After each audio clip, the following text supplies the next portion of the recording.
उससे कोई दिक्कत।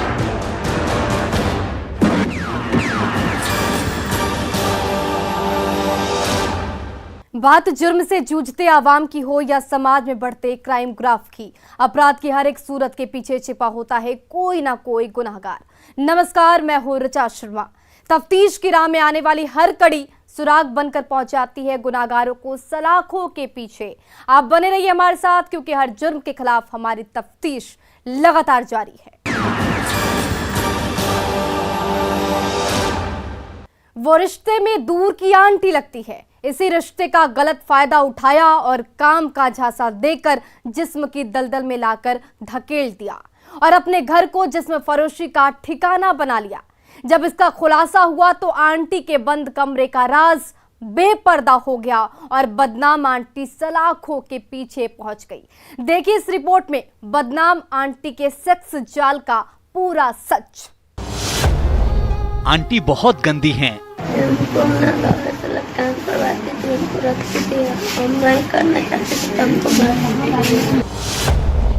ताले में बंद करके रखती थी। झगड़ा हुआ था, ताला बंद कर दिया था, घर में से नहीं निकलती।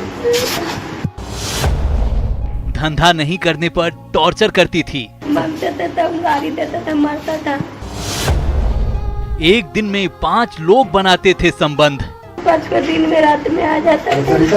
अच्छा, अभी जबरदस्ती करता था ये अपने से? ये जबरदस्ती करवाता था, हमसे नहीं करते थे। हमें इंसाफ चाहिए। हम क्या चाहते हैं? इंसाफ चाहते हैं। इंसाफ चाहते हैं। घर कहाँ है? इसको जेल कर दीजिए।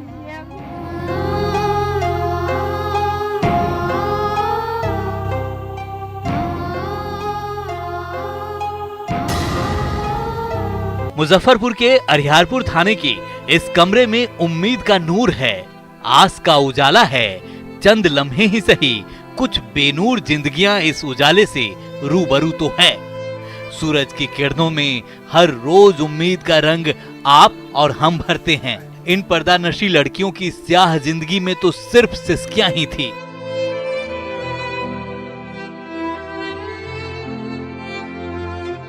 ये लड़कियां जिस्म फरोशी के दलदल से निकल गई हैं। पुलिस ने इन्हें उस नर्क से निकाला है जहां जिस्म की भूख का बसेरा था।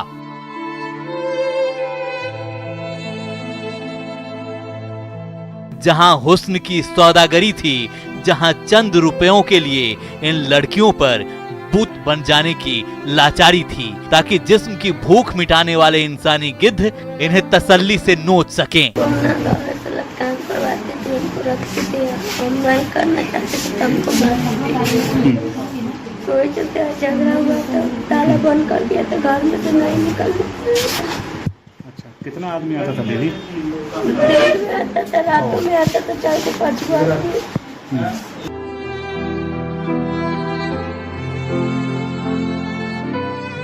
सही सुना आपने। पुलिस को गुप्त सूचना मिली थी कि झपहा बाजार के इस घर में सेक्स रैकेट चल रहा है, जहां जबरन लड़कियों से जिस्म फरोशी का धंधा करवाया जा रहा है। खबर मिलते ही अहियारपुर थाने की पुलिस महिला सिपाहियों के साथ छापेमारी के लिए निकल गई। जब पुलिस टीम मौके पर पहुंची तो घर में 3 महिला और 1 ग्राहक मौजूद थे।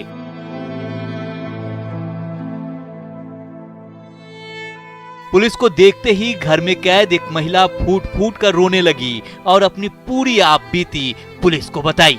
उसके बाद पुलिस ने घर की तलाशी शुरू कर दी तो पुलिस को शक्तिवर्धक दवा समेत कई आपत्तिजनक सामान मिले। उसके बाद पुलिस तीनों को थाने लेकर गई। सूचना मिली थी कि दीवागश्ती करते हुए जा रहे थे झपा बाजार पे। कुछ महिला के द्वारा एक मार्केट में अवैध धंधा किया जा रहा था, देह व्यापार किया जा रहा था। सूचना पाके वहाँ पर गए और महिला सिपाही के साथ गिरफ्तार करके थाना पे सत्यापन करने के लिए कितनी महिला लाया गया। इसमें दो शादीशुदा महिला, एक कुमारी महिला। गलत करवाती थी क्या? हाँ, एक महिला जो थी, जो अधिक उम्र की थी, वो दोनों महिला से गलत काम करवाती थी।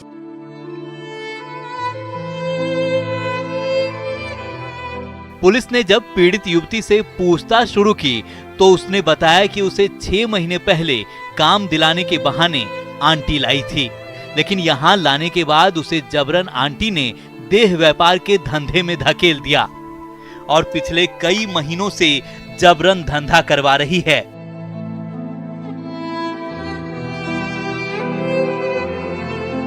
मना करने पर टॉर्चर करती है, मारपीट करती है। इतना ही नहीं, दिन भर अलग अलग लोगों के साथ सेक्स करने के लिए भी मजबूर करती थी। 2-3 महीने से है इसके पास। रमजान हुआ ना, रमजान से पहले पैसा से वैसा दिए? नहीं, पैसा ना, क्या बोल के ले गई थी?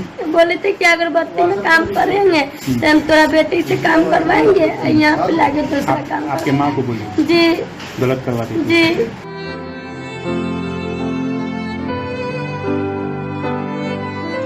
अहियापुर थाने की पुलिस कस्टडी में मुंह छिपाए बैठी अहियापुर की यही वो बदनाम आंटी है जिसने काम दिलाने का झांसा देकर लाया था और जबरन देह व्यापार के धंधे में धकेल दिया था। जब लड़कियां घर जाने की जिद करती तो ब्लैकमेल करती थी, कमरे में बंद करके मारती पीटती थी।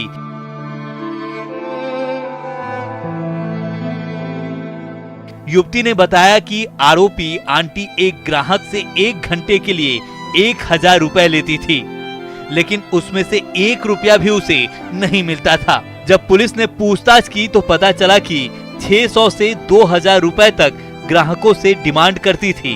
इतना ही नहीं, अगर किसी ग्राहक को फुल नाइट रहना है तो उससे 5000 रुपए तक डिमांड करती थी। आदमी को 1000 रुपया ही लेता था, हमको 1 रुपया नहीं देता था, सब पैसा ही रखता था। मांगते थे तब गाली देता था, मारता था। कितना दिन भर में ग्राहक आता था? 4-5 दिन में रात में आ जाता था। अच्छा, जबरदस्ती करता था ये अपने से? ये जबरदस्ती करवाता था, हमसे नहीं करते थे। 27 जून को गिरिडीह के बेंगाबाद में हुए फाइनेंस स्टाफ से लूट मामले का पुलिस ने खुलासा कर दिया है। 3 दिन बाद पुलिस ने 5 लुटेरों में से सरगना समेत 3 को गिरफ्तार कर जेल की सलाखों में पहुंचा दिया, जबकि 2 बदमाशों की तलाश पुलिस को अब भी है। देखिए इस रिपोर्ट में पुलिस ने कैसे सुलझाई लूट की गुत्थी। फाइनेंस कर्मी से लूट का खुला राज, सरगना समेत 3 लुटेरे गिरफ्तार, 2 अपराधियों की अभी भी तलाश।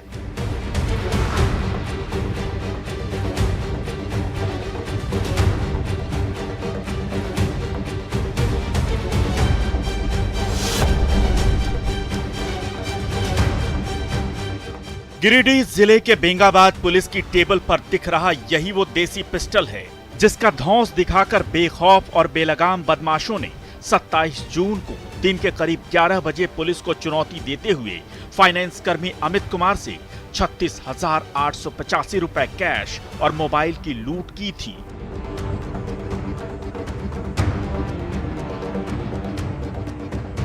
जिसके बाद पीड़ित स्टाफ ने बेंगाबाद थाने पहुंचकर अज्ञात अपराधियों के खिलाफ एफआईआर दर्ज करवाई थी, जिसे चैलेंज के तौर पर लेते हुए पुलिस ने तफ्तीश शुरू की और 24 घंटों के भीतर सबसे पहले लूट कांड के मुख्य आरोपी आजाद अंसारी उर्फ नुनुआ को लोडेड पिस्टल के साथ अहियापुर थाना क्षेत्र से गिरफ्तार किया।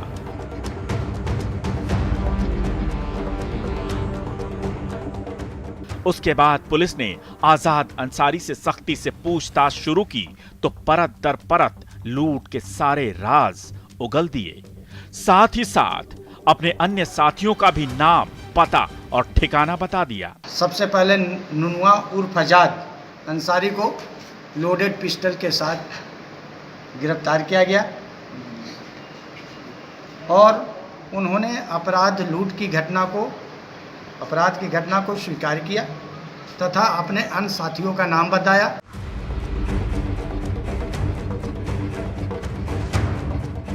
उसके बाद पुलिस ने आजाद अंसारी उर्फ नुनुआ की निशानदेही पर बूचा नावाडीह में छापेमारी कर 2 अन्य आरोपियों को अरेस्ट किया, जिसमें अहमद अंसारी और जुनैद अंसारी शामिल है। पुलिस ने जब दोनों की तलाशी लेनी शुरू की तो लूट के 6,000 रुपए मिले।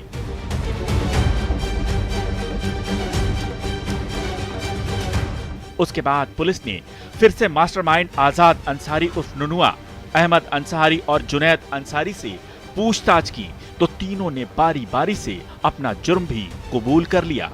साथ ही अपने 2 अन्य साथियों का भी नाम बता दिया जो अभी भी पुलिस की गिरफ्त से बाहर हैं।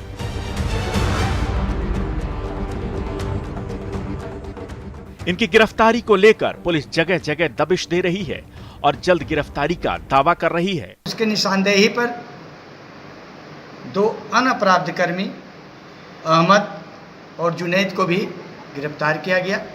कहाँ से गिरफ्तारी हुई सर? ये बुच्चा नवाडी से गिरफ्तारी हुई, मांडाडी से।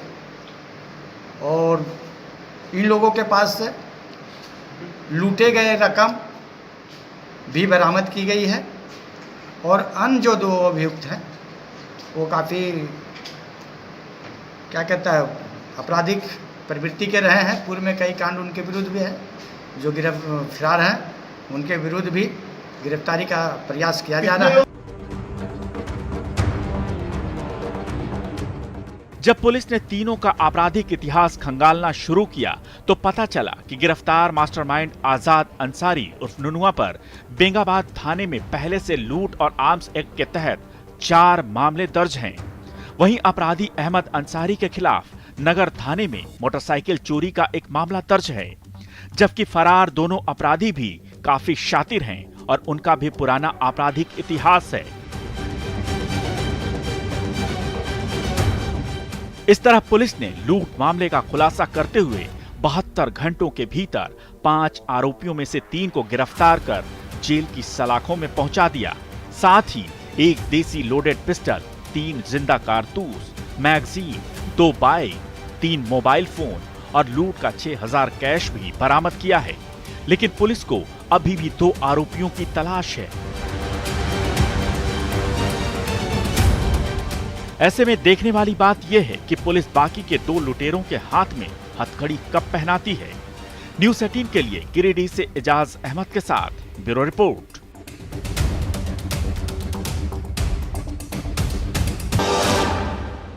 ब्रेक के बाद एक बार फिर से आपका स्वागत है।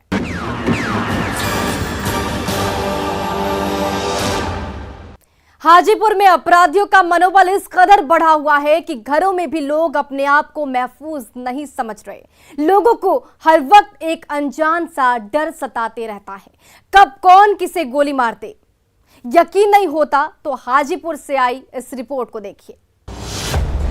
हाजीपुर में बेखौफ दिखे बदमाश, घर के बाहर बुजुर्ग को मारी गोली, बाल बाल बची शंभूनाथ की जान। जब तक शंभूनाथ कुछ समझ पाते तब तक एक युवक ने कमर से पिस्टल निकाली और शंभूनाथ पांडे को टारगेट करते हुए ट्रिगर दबा दिया।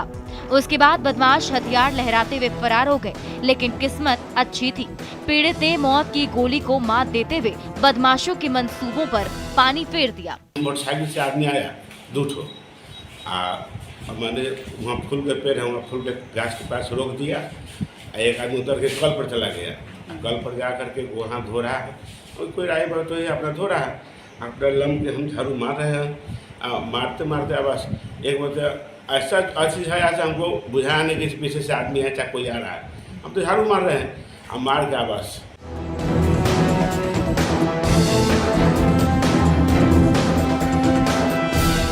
इस खौफनाक वारदात के बाद मौके पर मौजूद लोगों ने आनन फानन में शंभूनाथ पांडे को सदर अस्पताल पहुंचाया, जहां डॉक्टरों ने घंटों मशक्कत के बाद शंभूनाथ के सिर में फंसी गोली को बाहर निकाला और राहत की सांस ली।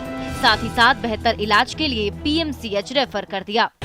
गन शॉट का केस आया था वाजिदपुर से। प्राइमरी ट्रीटमेंट करने के बाद जो है उसको पीएमसीएच के लिए रेफर कर दिया गया। पेशेंट स्टेबल था, गोली निकालने लगा।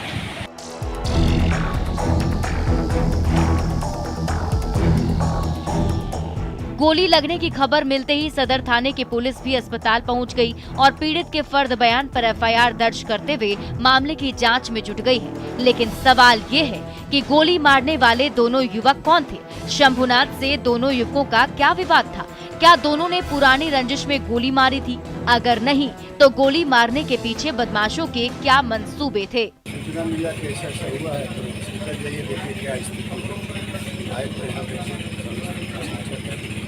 बड़े पदाधिकारी को सब नाम पता घटना के विषय में पता है कि पहले से आपसी विवाद था। और ऐसा कोई तो नहीं था, लेकिन वो मारा नहीं मारा नहीं चल रहे।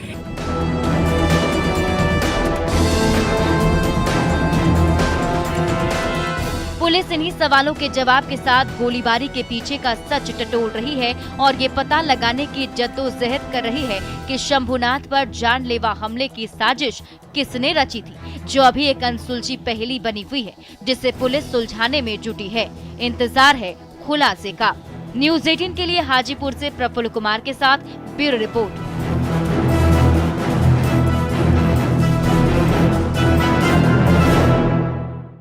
अपराधी चाहे लाख शातिर हो, तफ्तीश की दिशा अगर सही है तो बच नहीं सकता कोई गुनाहगार सलाखों के पीछे जाने से। तो पुलिस चाहे सोई हो, मुजरिम चाहे कोई हो, आप बने रहिए हमारे साथ, क्योंकि हर जुर्म के खिलाफ हमारी तफ्तीश लगातार जारी है।